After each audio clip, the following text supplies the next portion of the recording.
Hello guys, welcome back to my YouTube channel. Today is your first time of coming across this channel. Please do make sure to hit the subscribe button. Subscribe to my YouTube channel and enjoy my family. And if you have already subscribed here before, thank you and God bless you. All my returning subscribers, I say may the good Lord continue to bless you all.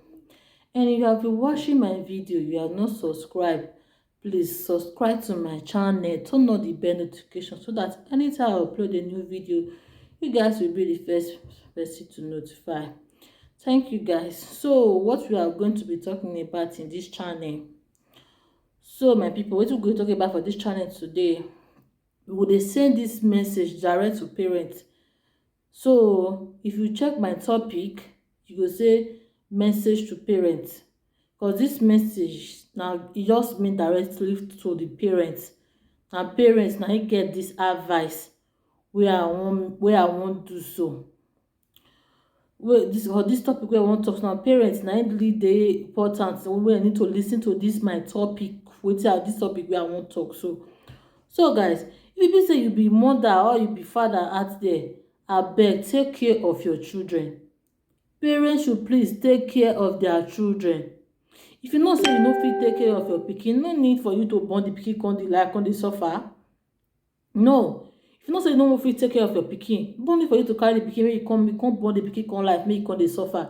Because if you see wetin dey happen for social media nowadays, that is the thing is too much. The thing is too much. You go see small pikin that go dey maltreat am, this one go dey maltreat am, this one go dey maltreat am. Really, it's not fair. That's why they go through that Facebook that time. I see one video wey be say they throw one pikin for inside gutter. Imagine pikin they carry pikin put for inside gutter. Different things dey happen now. Man dey do this kind of thing. The other time I see one video wey be say man beat him pikin. The other time see pikin body say papa beat am because say he break egg. So abeg man no dey born children come this life and those no fit take care of the children wey una want. It's not fair. Abeg man dey born children and those no fit take care of them. Born pikin wey you fit take care of, born how many as the children wey you fit take care of, born many of the one wey you fit take care of. If na one you go fit take care of for the moment, you born one, na two you born two. No be bad children come life dey come dey suffer. No dey born children, you come born children come life wey come dey suffer. So abeg, okay, see that woman wey dey talk say they carry 6 children for hand. So that video, the video just say wetin be say you even to pay me. I no even know how I want to make that video. Imagine they just take 6 children for woman hand. They take good 6 children comot for the woman hand.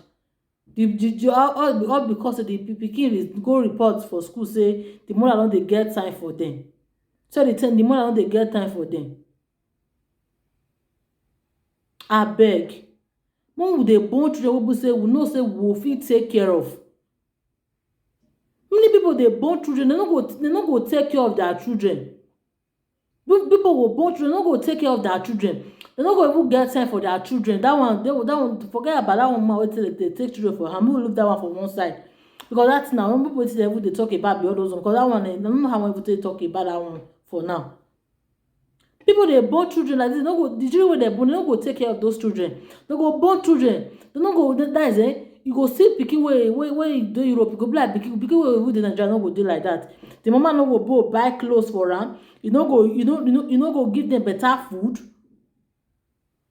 Because of wetin? All because say they wan save money go house go do something for house. Okay, see the other time pikin go report say their mother he say him parents wey they don dey take care of am. Wetin dey talk say if they get money, they say everything wey they talk say Africa. Anytime wey they get money, we dey talk say Africa.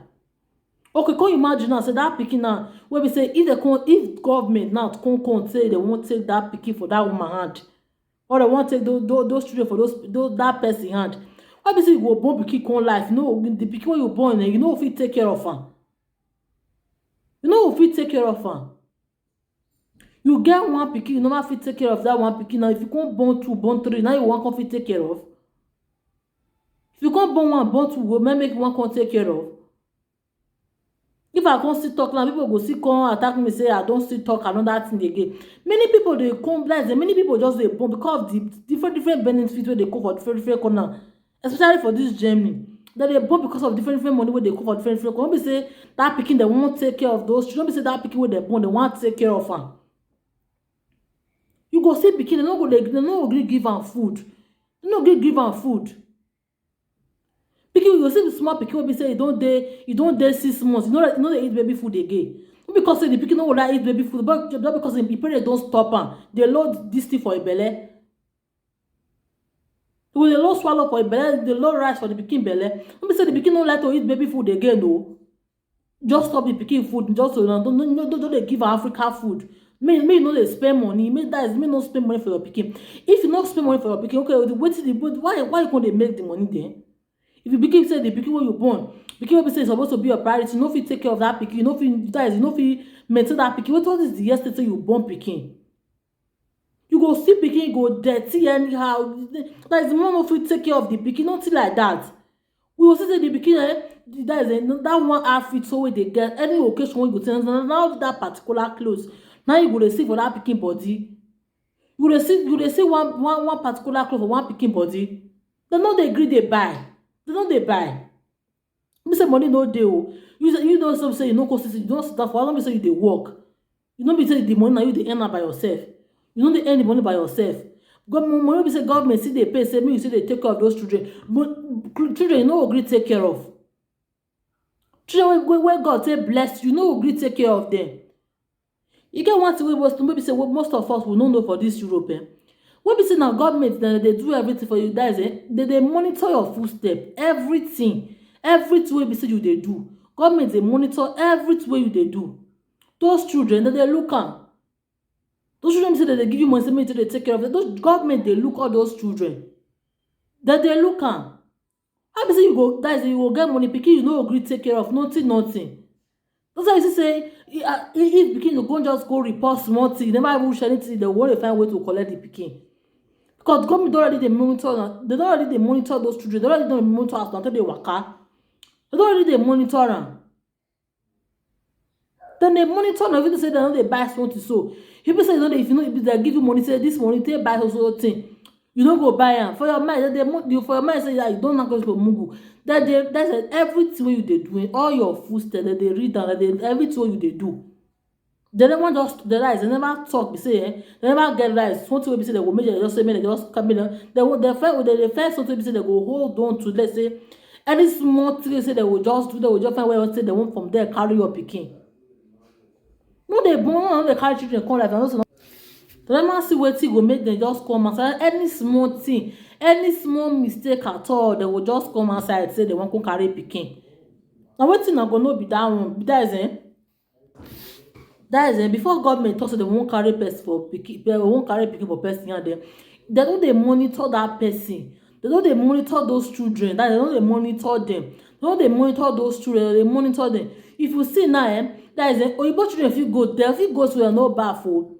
They fit wear one particular clothes, they go school, don't go talk to them. But we black, they put eye for our body well. They put that is everything we dey do for they put eye for our body well. They put eye for our body well. Anything we go do now, it go make away with that thing. We go make away with that thing. But if we black do one, we don't go succeed with that thing. We don't go succeed because they just put eye for our body. Everything we do, they monitor them. Then they monitor them. If Oyibo pikin wear one clothes, if Oyibo pikin wear one clothes reach 3 days, 4 days, they no go follow am talk. But we particular, if we be say we be black, if we do something like this, our own na extraordinary. Our own everything about us, they take am extraordinary. Na not they will come to call your mama, call the mama, your pikin, you know they change the clothes. So they find that they find anything where they will say they will do for will make them take will make them take your pikin away from you. So you parents need to be careful. You need to be careful. Take care of your children. If you say you get children, take care of them. Everything your pikin want, buy your pikin clothes. Once in a while, you buy your children, you carry your children come outside. You buy them clothes. Carry your pikin come outside. You do shopping for them. It's not be big deal. Not be big deal. Government, those children God give you, government go see they support with the children. Okay, wetin come be your problem? You wey be say no be you dey earn the money, dey pay for you to release the money comot for hand take buy something for your pikin. This no be say na wetin dem say this thing dey happen. E dey happen for real life. This thing wey I dey follow una dey talk so, e dey happen for real life. Abeg, make una dey take care of una children. Make una dey take care of una children. If una fit dey do something like say pikin like say dem no dey know, dem no dey do something, dem know. They never just they find one particular something wey they go make them hold on to. That is them. They find wetin they say, this thing will come happen, and then they will know say those people they know something. They know something. Abeg, if you reason now, oyibo children now, dem fit dey play now, they go injure. Their mama will carry them go hospital. But we black, if our children injure like this, they go later they ask us question. Why? Where you come dey? Where you do where you come dey wey pikin for come go injure? Where you dey that time? You no come fit take care of children. No be children you dey take care of. No be children you dey take care of. Imagine that time my baby, something just hold my baby. I say okay, may I go hospital? Now they ask me question. Which you carry am go another country? You carry am go where you carry am go? You carry am go Nigeria? We carry am go another country? That's why I said don't born am. They want wetin that is they want me to talk something. They want talk say I no dey take care of my pikin. I no dey look am. Something bite am, cat bite am, dog bite am. Where dog go come bite am? Where cat for bite am? They find wetin you want talk. Wey they will make from there. They monitor you. They go. From there they monitor you. They go. Abeg. Many things dey make people make government dey take children away from parents. If parents like husband and wife, you always dey get issue. They get issue. Anytime when they get issue, they will call police. Anytime when they get issue, they will call police. These things they make wetin dey make government dey put eye for those children body. Cause from there, they go use am say those children like they no dey safe for there. Na fit dey fight one day, na go knack for the pikin head. Na fit dey fight one day, na go push the pikin, something go happen to the pikin. All those things join wetin dey make government dey take children away from parents. Those things dey join wetin dey make the parent the government dey take children away from parents. Abeg, make una dey take care of una children.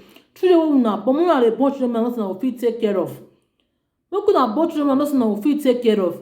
Take care of your pikin. At least you wey don born, wey be say you be parents, your children suppose to be your number one priority. Once you say you go dey pass, anything na my pikin, you guys you go dey happy to do everything. You no happy to do something for your pikin. Who say the person go see up because na this person na him born this pikin? Say that we born pikin na children, na we born children, no go fit take care of those children. No fit take care of the children. Because children pikin go dirty. You know both talk. If you talk, they say you know both talk to person. You go see person for road now. You go meet them. Say your pikin no dey take care of them. He go ask you question. You don't take care of your own finish. Really, no both ask specific person for road go ask some questions. Abeg, make una take care of una children. Make una take care of your children because those people for where we dey, so this country where we dey, no be our country we dey. They find different things they will say we do. They find different way they say we make fault. They find some different ways they say that this thing we do. We go make them carry. They will make them say they won't carry our children. Now no say most of them they born. They want us carry our children come up for our hand. May God have mercy. May God help us for this country where we dey. May God help us. Because you don't see many people say they don't carry children for hand. These people they no even wear again. Abeg, parents, una take care of una children. Now be today topic. Now be waiting make me come outside today. Abeg, if you get pikin, abeg take care of your pikin. Let your pikin be your number one priority. Give your pikin food. Give am food wey e need for body for pikin to grow. Children that is children they need food. They need different proteins so they go make them quick grow. Give your children wetin they need. Buy your children clothes. Buy that is make your pikin dey free. Abeg, take care of your pikin. Take care of your pikin. Wetin make me come outside today? Parents, abeg, make una take care of una children. If na dey get issue, make una dey settle am by una sef. Make una dey call police enter inside the issue. Cause most of una no fit know say this kind thing still dey join wetin make them dey collect children for person hand. Abeg, if your husband dey quarrel, normal say husband and wife dey get issue. If una get issue, una settle am by una sef. Make una dey call police enter inside the issue. Abeg, make una take care of una children. So my people, yeah, we for drop this topic today.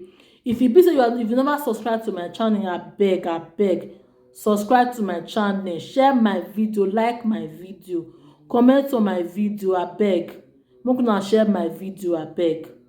So guys, I go see una for my next video. Bye bye.